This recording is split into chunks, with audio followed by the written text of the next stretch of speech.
Bon, bah, je vais vous la faire un petit peu façon Jean Gillet, mais je ne suis pas Jean Gillet, donc je ne garantis rien et je demande votre indulgence. Là, je suis à 15 mètres. Je vais prendre des munitions Cellier Bello, 124 grains. Je vais tirer 10 coups.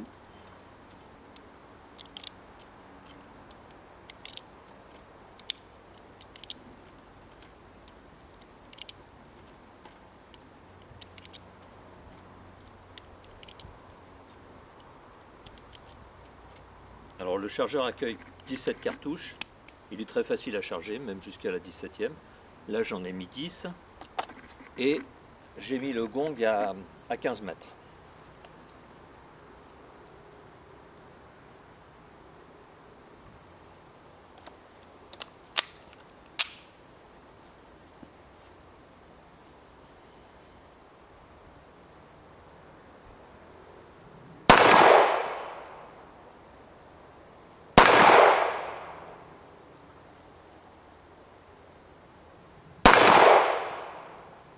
Effectivement, il bouge.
Bon.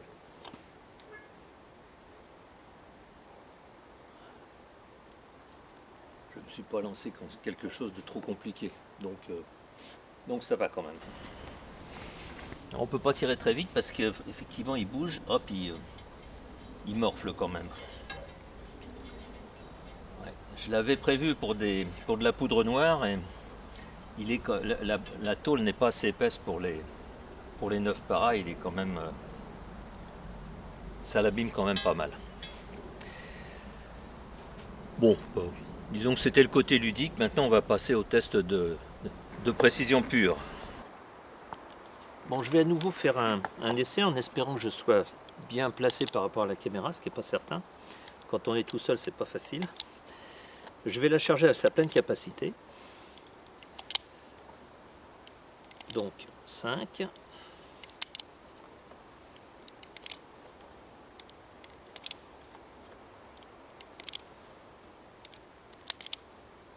« 10.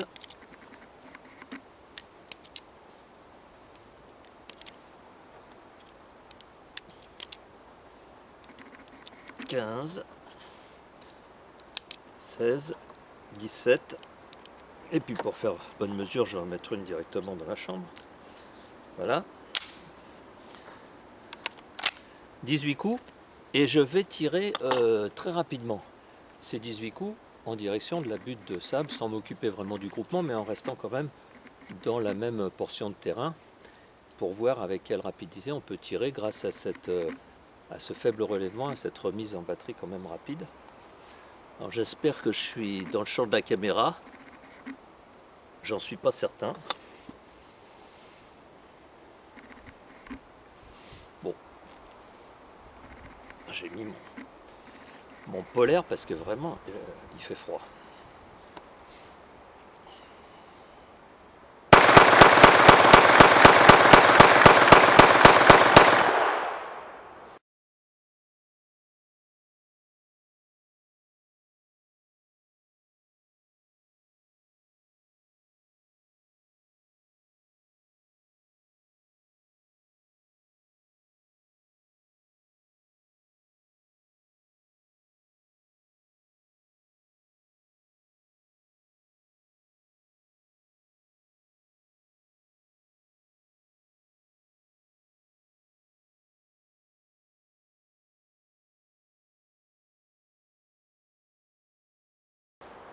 On peut sans doute tirer encore plus vite que ça, mais là je reste quand même dans la même portion de terrain et ça permet quand même de tirer assez rapidement. C'est assez étonnant quand même, il y a peu de relèvement et c'est donc une arme qui permet quand même de faire un tir rapide, un tir de saturation par exemple. C'est pas mal.